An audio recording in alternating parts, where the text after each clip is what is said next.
Hello,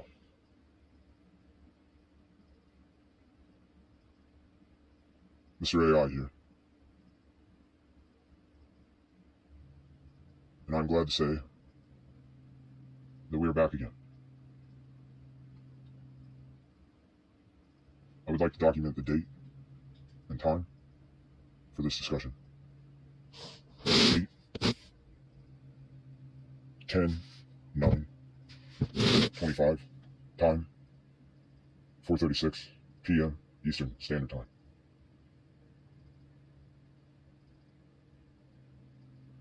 This conversation is going to go a little different than usual. I've simply pressed record,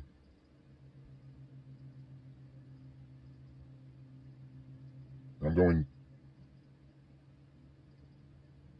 to just let what comes flow, and we'll see where it goes. So, welcome,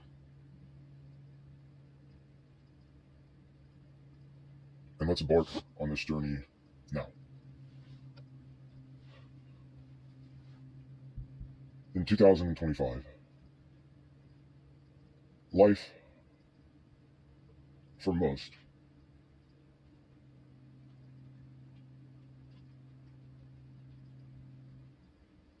it seems is on a loop.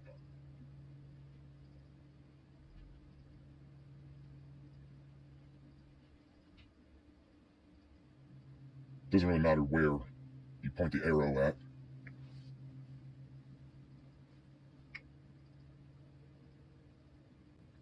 For this conversation, picture two booths side by side, like a concession stand.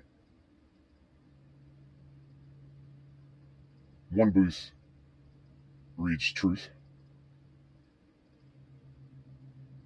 and one booth reads lies.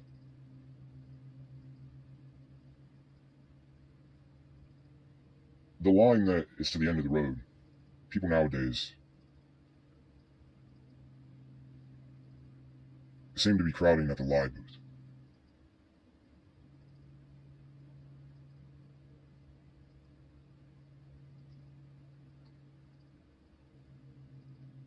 When the truth booth actually only holds about one person.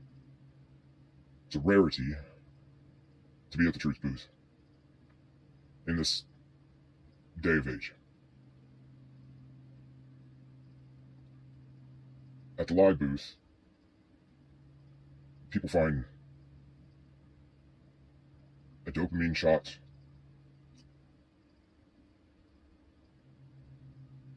your rights,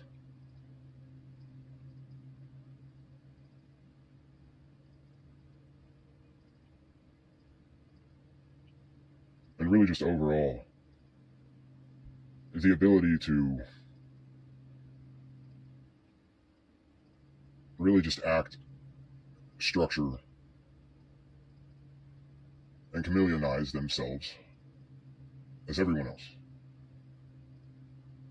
Take a look down your street. The people that you see in an overall view seem to just be copies of one another.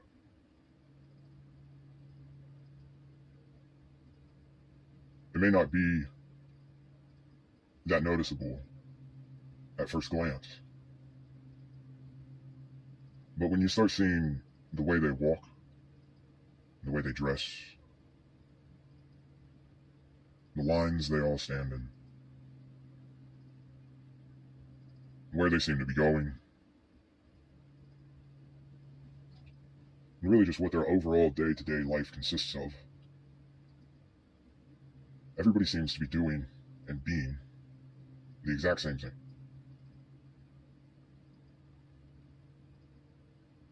And the feeling, emotion that comes to me for these individuals, it resonates sadness. Because in my opinion, I don't feel that any of these individuals are living life at all.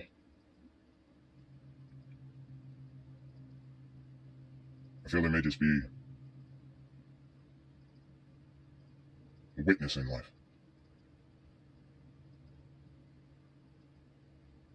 Thankfully, I've spent many years out through my life visually analyzing these traits and have come to the proper conclusions and understanding, which has led me to separate myself from that loop.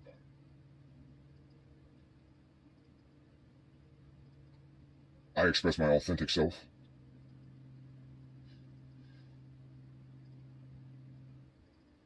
And in the world that we live in nowadays, not sure if anyone actually even knows who themselves are.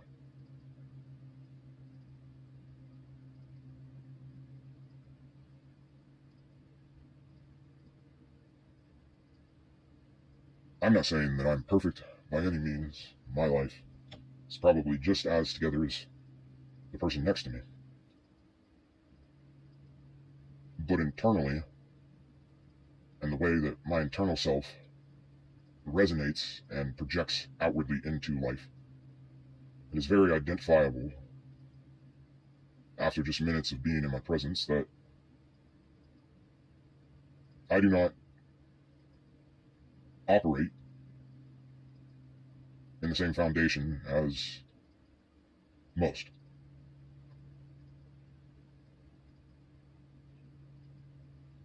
Which has given me the capability to create a broader spectrum of the way that I live my life.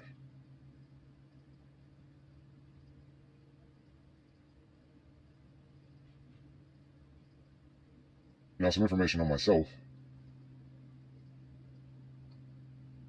I'm not rich. I'm actually very poor. Currently.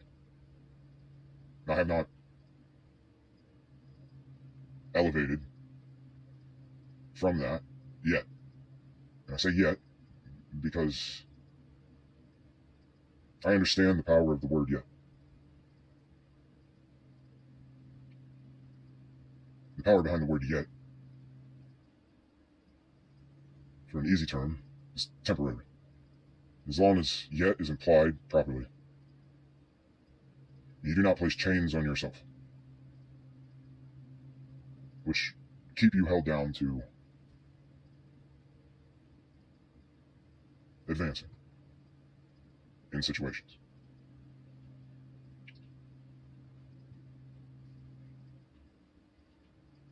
On the outside,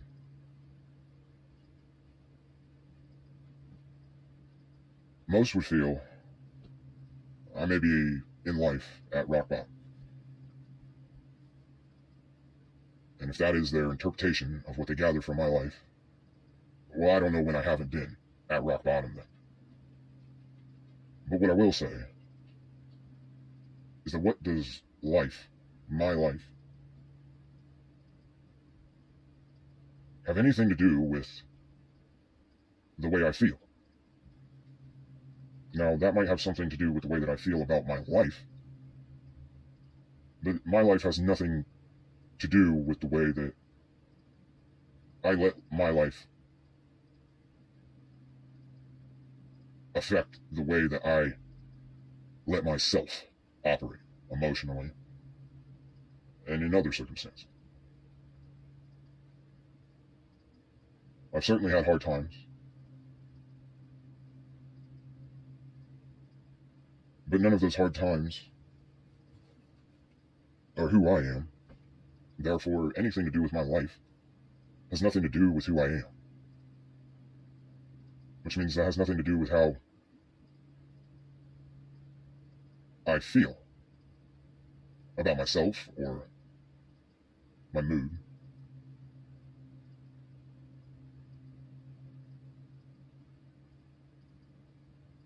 I simply use life as an understanding of the power of yet.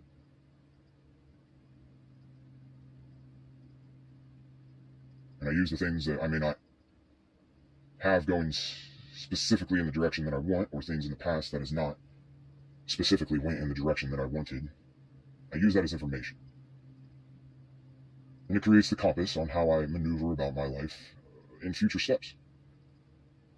But that has nothing to do with the way that I feel, especially about myself. I do not identify anything in my life as something that resonates of who I am. So personally, I feel great. I'm happy. And internally,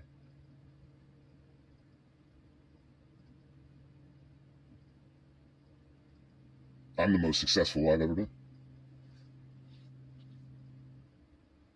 It's like a saying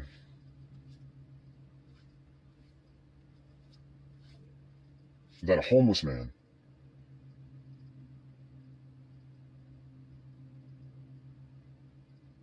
can be extremely happy.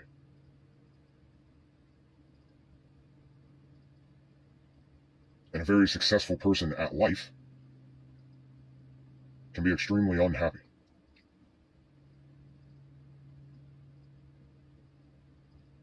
And you also never really know which one is which, based on person to person, without sitting back and actually trying to look at the evidence. Do they look happy? Now, I'm not saying that life does not give you what we would interpret as happiness at times. Nobody wants to be struggling, and I wouldn't particularly say that struggle would make somebody feel happy. But that's only a small portion. The external things outside of you that actually make you fulfilled and make you happy. And don't let your mind deceive you thinking otherwise. Because most people do. Not all, but most. In your mind, if you are unfulfilled and not happy, or achieved, don't feel achieved, the mind will say things with people that don't look inwardly and look outwardly for happiness. The mind says, I'm unhappy, and you start trying to pinpoint what may make you happy. Now, if you're looking outwardly, that would be a relationship, possibly. Possessional item. Materialistic. A job.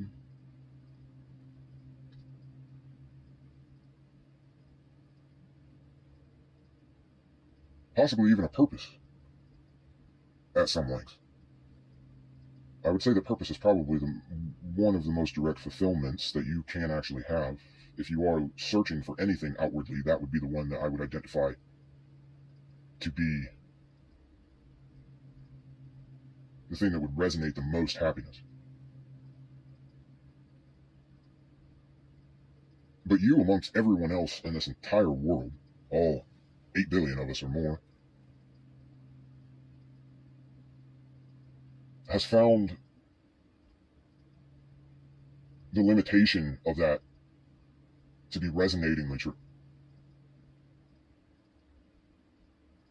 So let's say that you feel unhappy and your mind comes up with the idea to feel that you may want a flat screen TV.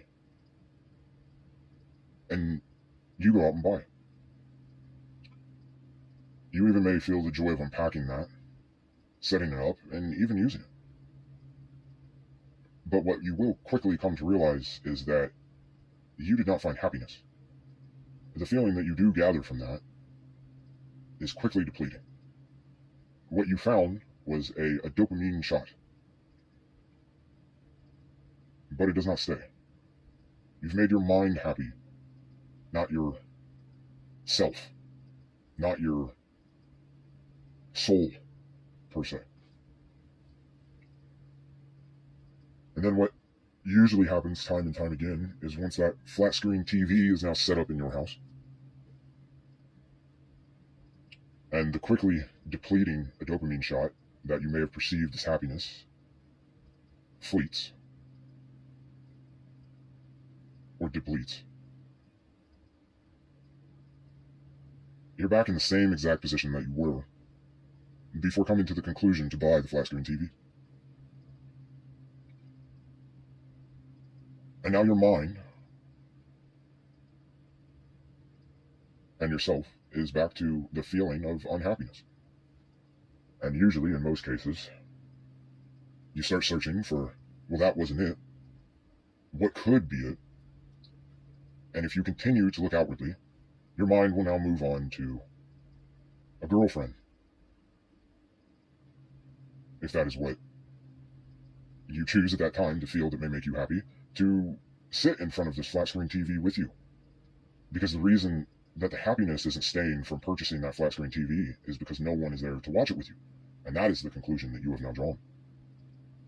And once you find a relationship, and you have now a second party, a co-experience with this TV, what you will again quickly come to the conclusion of is that that did not solve that either. And then you continue this loop over and over, and you repeat it again and again.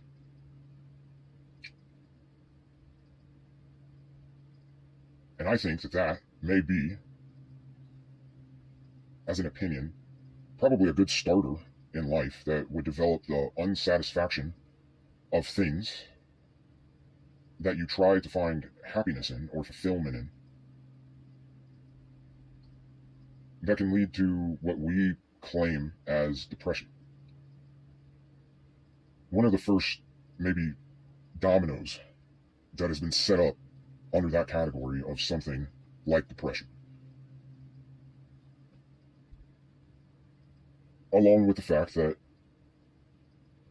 most, over a period of time, come to the conclusion that they're not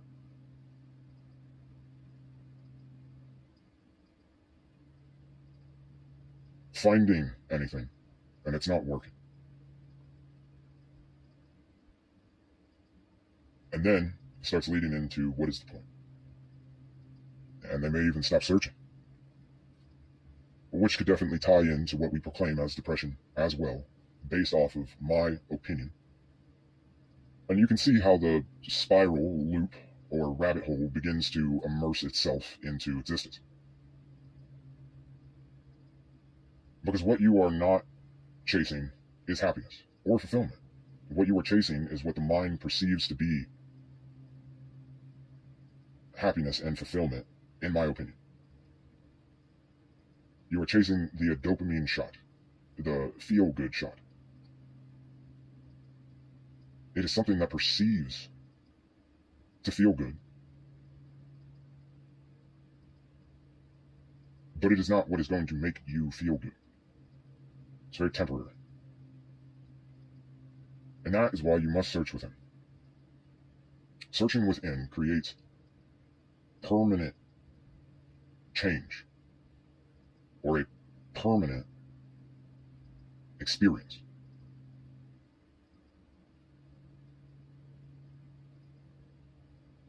Let's say, for example, you are online and somebody is selling a product, and it pops up while you are online.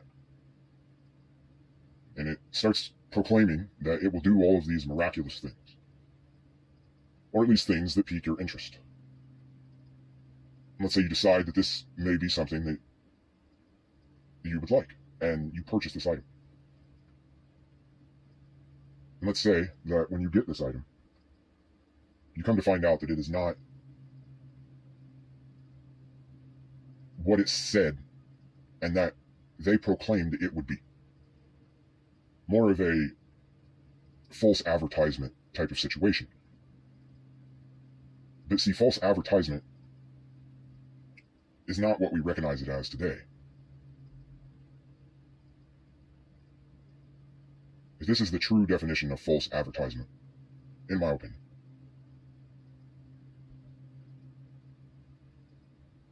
that whatever you thought you were getting out of doing this action of purchasing this, you come to find out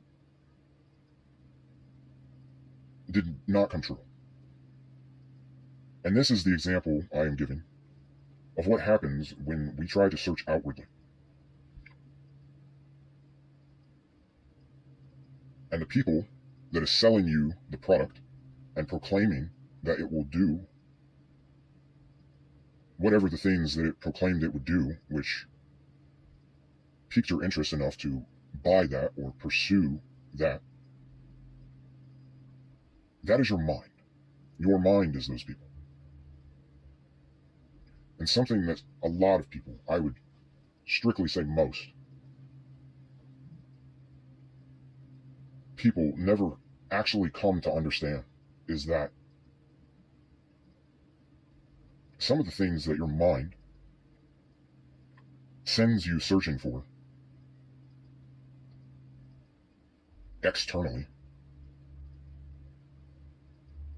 is actually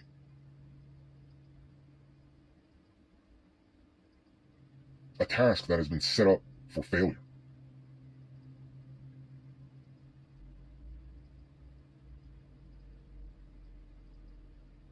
Some things that your mind sends you searching for actually don't even exist in reality.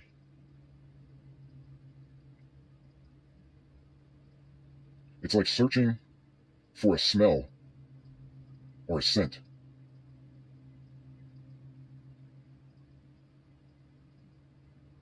Out in the world that you have in your mind that you want to experience. But that scent, that smell, it doesn't actually exist. That smell only exists in your mind.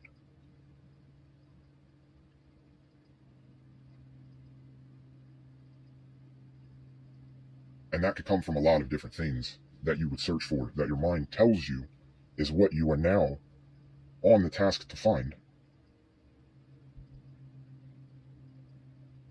But it doesn't even exist. And you can obviously see where I'm going with that and what that could do along the lines of feeling or being deceived, but without recognizing that it is deception or deceival.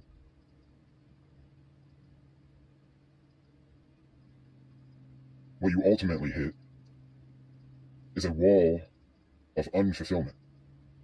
You have not found the thing that was supposed to fill you.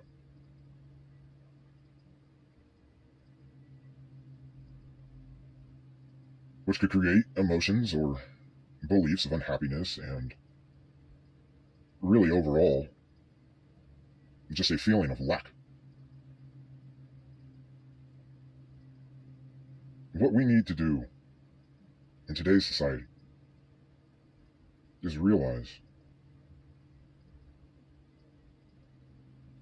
that most of what you are going to search for externally is almost always going to end in a feeling of lack and unfulfillment.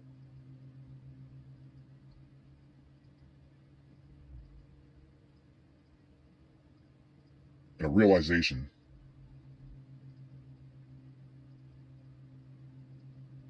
that it was actually not what you thought that it was going to be, which would be a solution for whatever it was that you were trying to implicate into your situation of resolving that topic. Now I am going to coast you into the true understanding of internal search. When you search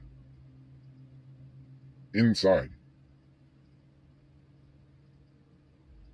like the example I gave you of the mind searching for a scent that only exists in the mind, well, that mind is attached to you. That scent is within you. Because I explained that it is not something that you will find anywhere outside of you externally in the world. It doesn't exist.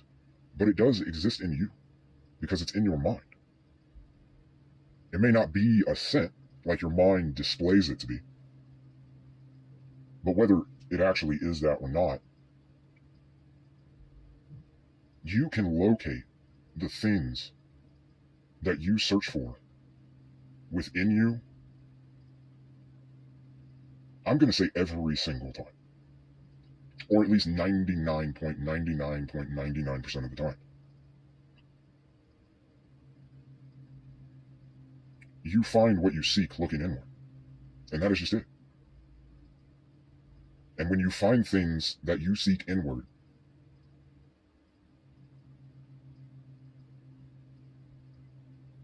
it wasn't deception that you found. You find permanency within what you have found. It stays. Because what you are searching for is not correlated to a dopamine. It is like being out in the world, and if you want to sit down in your mind,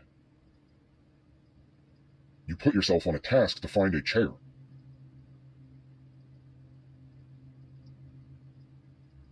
And as long as you found a chair, you have now executed your task. You're not looking for a chair to make you happy, is the point. You're searching for what that specific thing that you're looking for specifically does and is capable of doing, which is fulfilling the task of sitting down.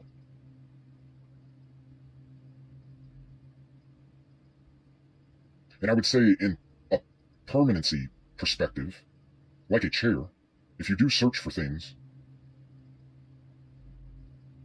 like that, and have the awareness of what it is that that is specifically supposed to provide and actually does provide, as long as you find it, that chair not only resolves the solution permanently of the task of sitting, but the permanency lies in the fact that that chair does provide that, and that is what now the chair has provided in permanency. You can permanently sit on that chair, and that task is now resolved. Whatever the reasoning that you were doing that task, it is now resolved. You can check that off of the list. Now you may move on to sitting in the chair and using your cell phone or anything else, but that is what we do not find in the world, is to be able to create the check on that list. It is always a search, and you're always searching.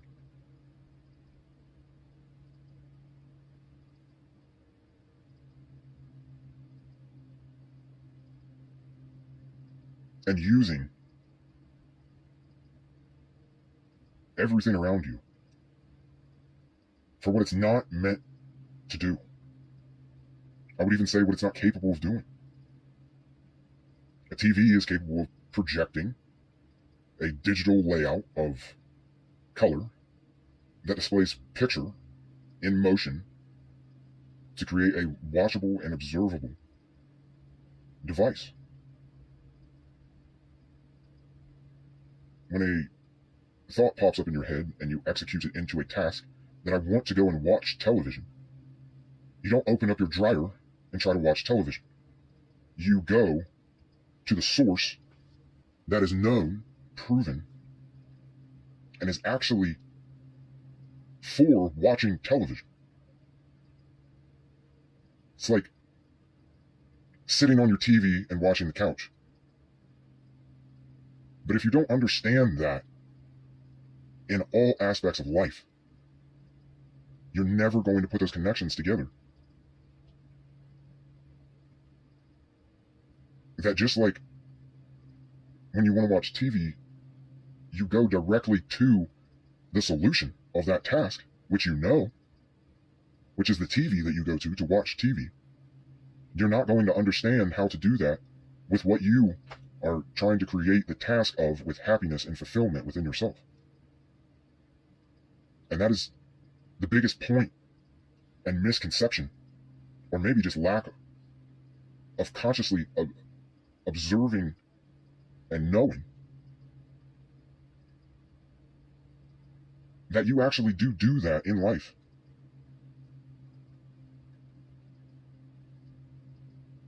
But for some reason, it's just formulated in a systematic manner that you can't do that in every task out through life. And I don't understand why that is specifically. I'm not going to give you any answer because I would simply just be opinionalizing it. I do not know why, the proof or facts of why. But what I am going to tell you here, right now, is that when our mind comes up with the idea that we want to go and watch TV, we are capable and actually resourceful enough mentally to go to the TV to do that, and we know that that is the source of where we would watch TV. But we can't take that same strategic process and understanding to realize in the same manner on the other side of the coin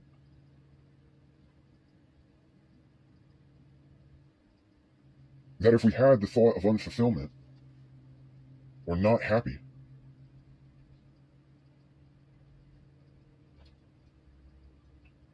that when we start to formulate the task of executing how to create a solution for that problem, that we know that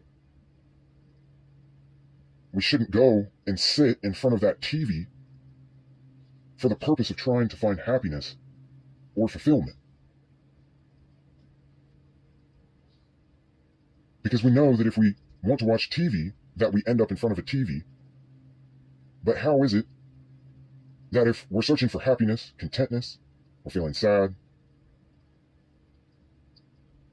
fulfillment, that for an example, we end up in front of a TV? And we actually know exactly what the TV provides. We know that. So how are we not able to put the connection together that since we know what the TV creates a solution for a task for, why do we draw other conclusions of how to execute a task with things that we have proof that that is not what it is going to do based off of a TV? And we actually have the blueprint of what it does provide and what it will do. How do we end up in front of the TV? That's the big question. How do we keep ending up in front of the TV? How do we keep ending up in a relationship? How do we keep ending up with a new car or a promotion or alcohol, drugs, sexual experiences? How does this happen?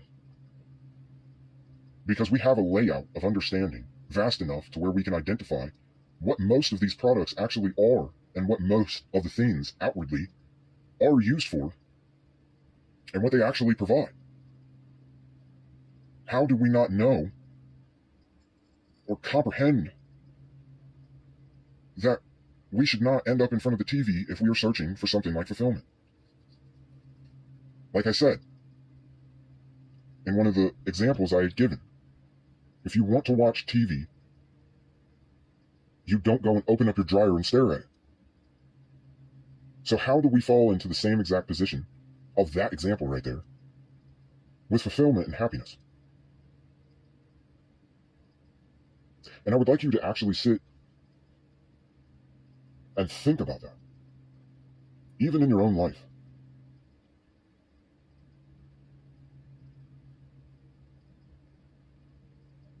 And just sit on that for a minute. Realize how much of your life that you have literally known that when you want to dry clothes or you want to watch TV, that you end up in the right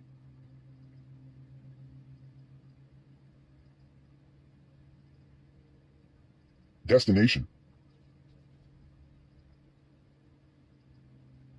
and that you execute and solve that task.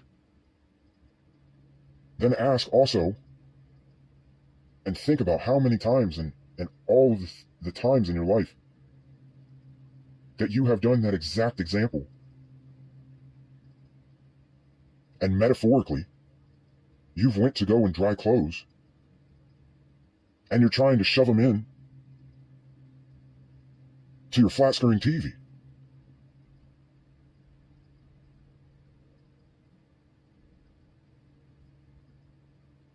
How many times have you went to go watch TV, metaphorically,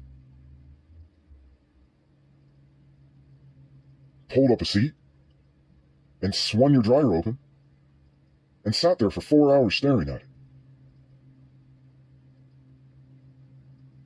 And it's almost ridiculous to even be able to think about doing something like that, isn't it? It's almost hard to even picture you even doing something like that, because it's so easily understood that that is not where the solution of your task resides, that it's almost unimaginable for you to be able to actually think about trying to shove a laundry basket full of clothes into the glass of your flat screen TV.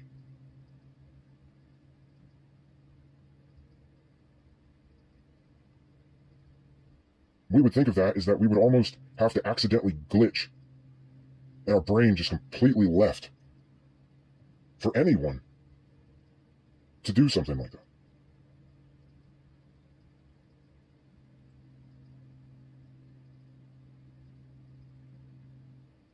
But the reality is that you have been doing that. The whole population, humanity, has been doing that.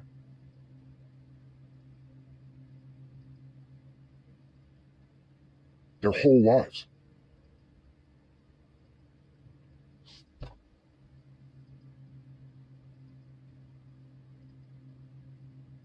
But just like it's unfathomable to even imagine you shoving your clothes basket into your flat screen,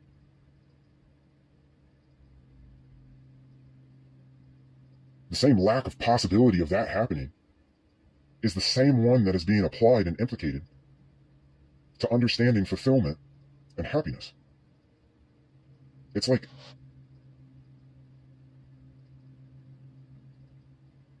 it's just impossible. Like the reach of the grasp is just so far away that it's impossible to grab the understanding that isn't how it works for happiness and for fulfillment within yourself. We are completely, in my opinion, blind to it. But how? Why? And how are we so visually unblind to realizing that we don't watch TV by opening up our dryer and staring at it? Or that we don't try to drink a fork?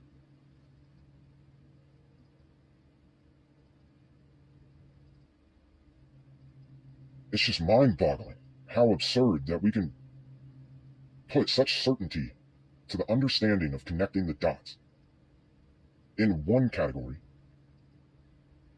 but it's like the certainty resides in practically the same category, that there is no existence of it found to do those things in other aspects.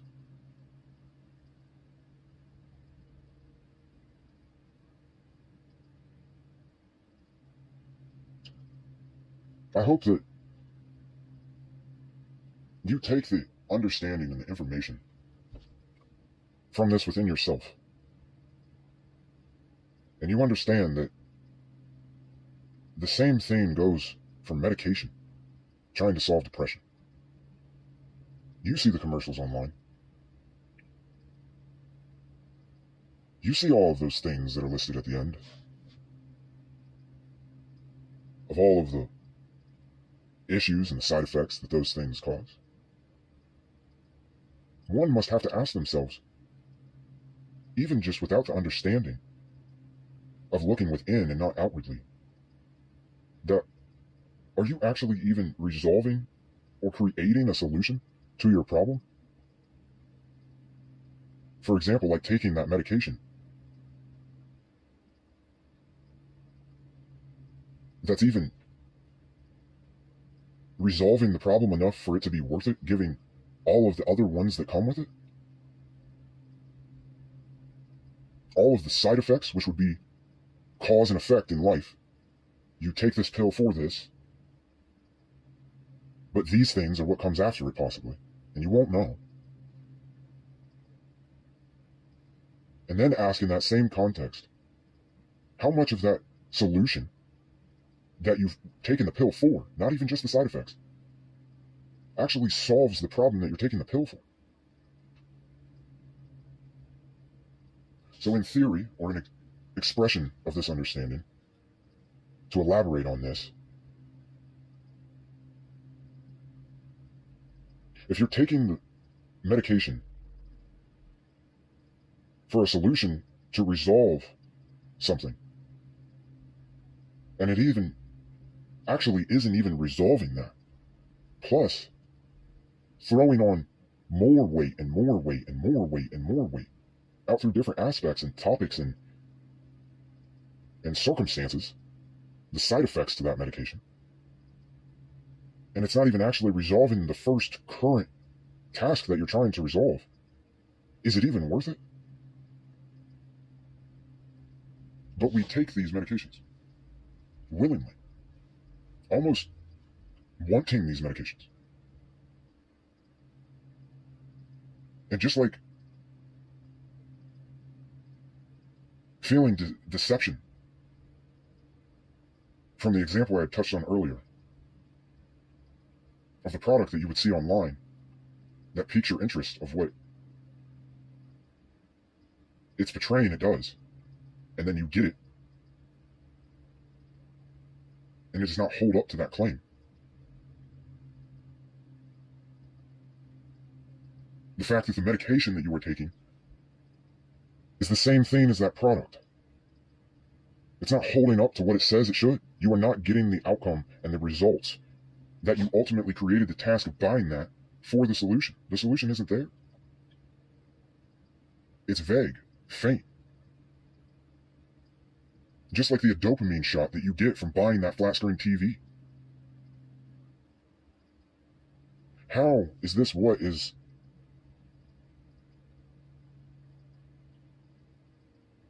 the understanding of our life in 2025? How? Why? It makes no sense. And how and why are we not asking these questions? And why is it that feeling like just not asking these questions and just brushing these questions off, not resonating with people,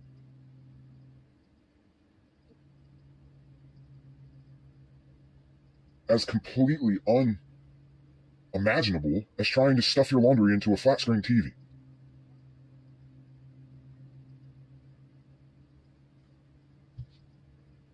And this is going to loop me directly back around to our first discussion of the truth and the lie booth. These are the things that exist in our world in this day and time that not only makes that lie booth so popular, but quite frankly, even gives it the possibility to exist. The fact that people want the ease, the fact that people don't want to know the truth, which is why they are standing all the way to the road as far as that line goes, from this lie booth, because it's just not fun knowing the truth. Well, the truth is what is cognitively deceiving you from understanding the exact correlation between the example of it's completely ridiculous to shove your clothes into a flat screen TV to dry them, versus I should use a flat screen TV to make me happy. And it's just going to keep going on and on and on and on.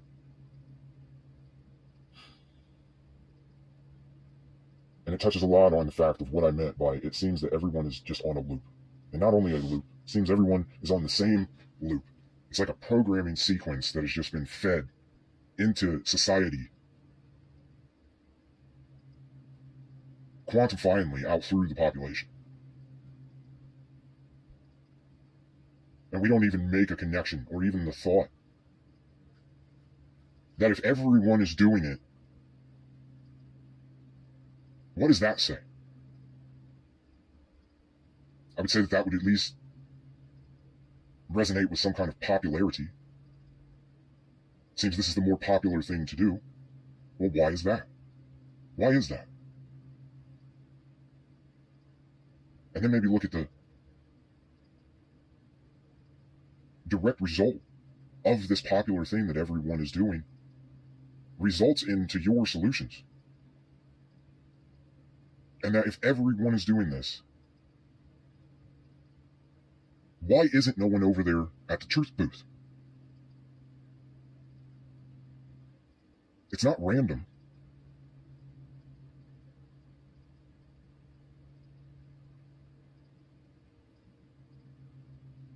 And with only one man standing at that truth booth,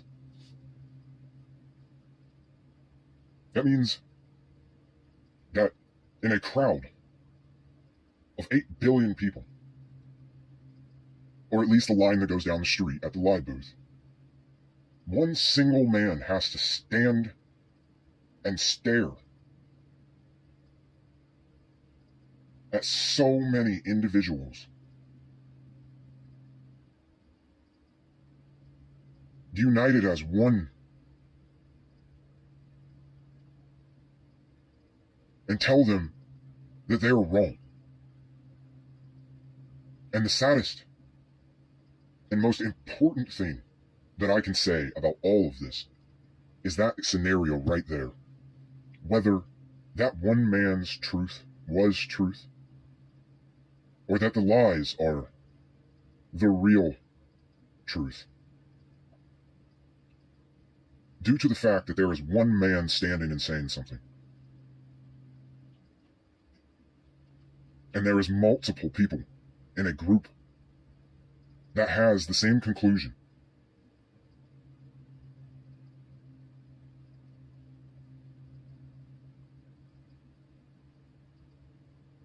we're most likely not going to believe that man, no matter what it is that he says. Even if that evidence is directly in your face, in their faces, there is a unity of the same view, the same decision, that their side is right. And the fact that you look around for your answer, which would be the group that has come to one conclusion, versus listening to an answer, understanding what someone says, instead of just viewing or perceiving things.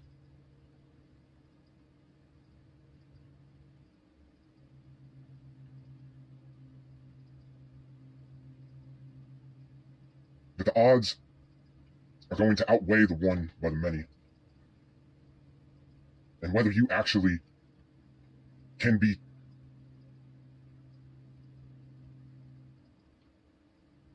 proven and actually gain proof that your lie is a lie, and it is a lie unanimously.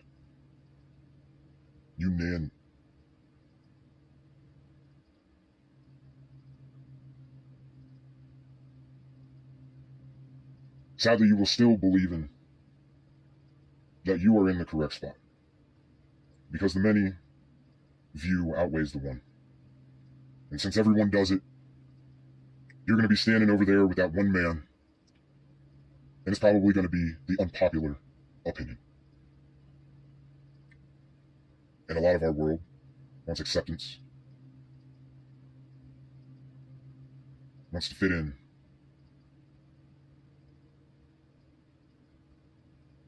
And it's easier accepting the lie with the many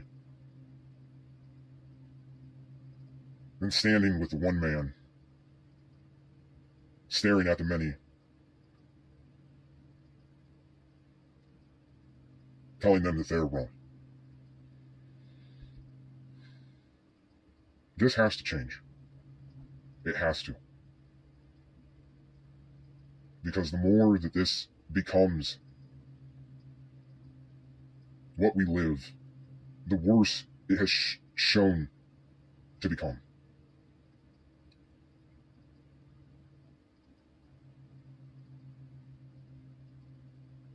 And I want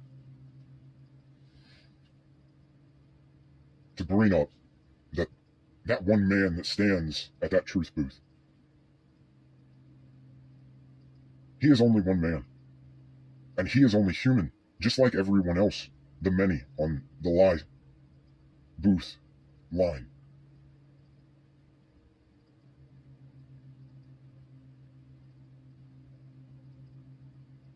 And due to suspecting there is not many of that one man nowadays, eventually that voice will grow dim, and that truth booth will close.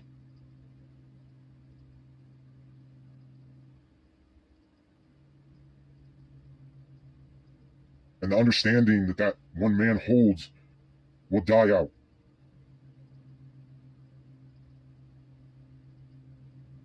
And once there is no one there at that truth booth, and there is no man standing in the line of that truth booth, and we have no direct line to decipher the truth from the lies, I will tell you exactly what is going to happen. Once that truth booth closes down, and that man that is running that truth booth leaves, and the one man that was in the line of that truth booth ceases to exist, the man that is running the lie booth will walk directly over to that truth booth, rip the sign right off of that booth, walk back over to his booth, and slap that truth sign directly over that lie sign. And then we will have no evidence or knowledge or understanding to go off of that separates truth from lies. That these lies will now be accepted as the truth.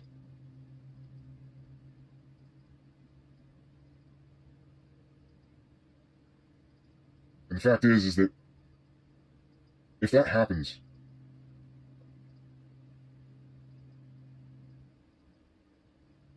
we lose. Me, you, your neighbor, your children, your children's children, the world that we know it to be today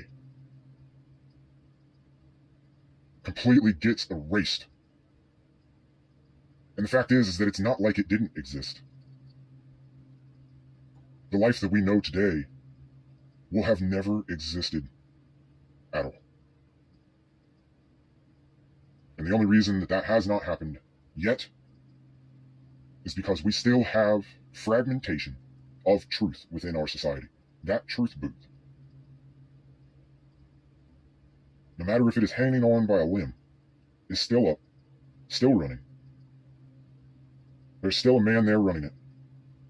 And there is still a man in that line. But the day, if the day comes But that truth booth no longer operates.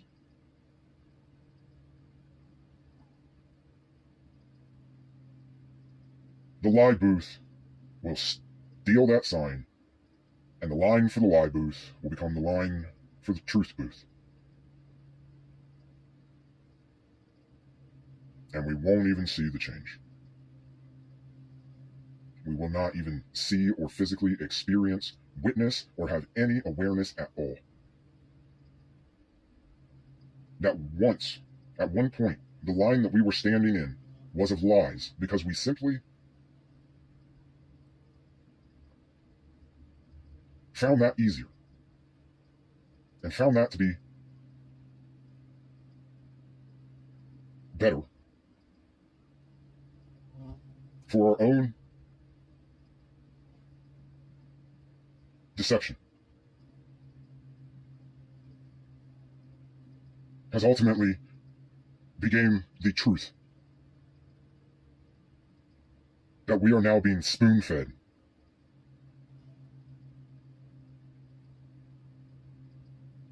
And we will have no existence of what we were eating before. We won't remember any of it. And it'll be game over. Then the truth can become fabricated, lies become real.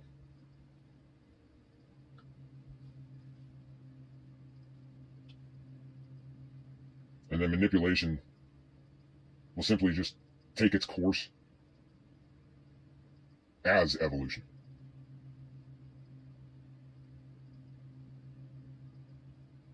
And there will be no indication of what's real and what's false anymore, at all, in the world entirely. And that saddens me. Because even if you feel standing at that lie booth makes the medicine go down better, you are creating the path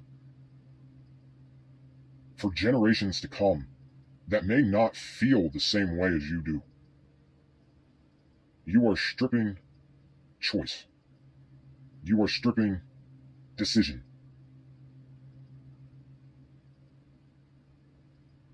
And possibly the evolution of truthfully life itself. Your children's children are going to live in the actions that you create today. And if we keep heading this way, without acknowledging this, without realizing this,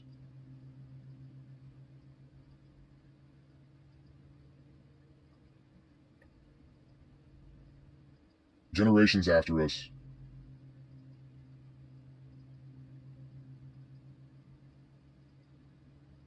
will have no chance at all.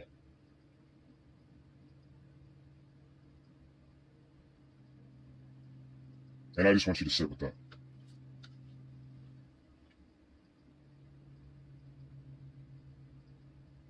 So this is a discussion that we've had today.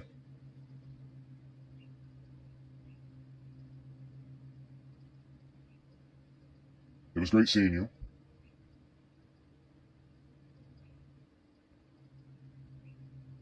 And I hope to see you in the next one.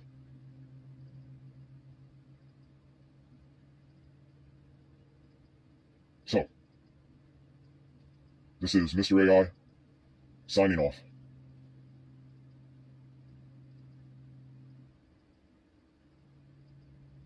Thank you for listening.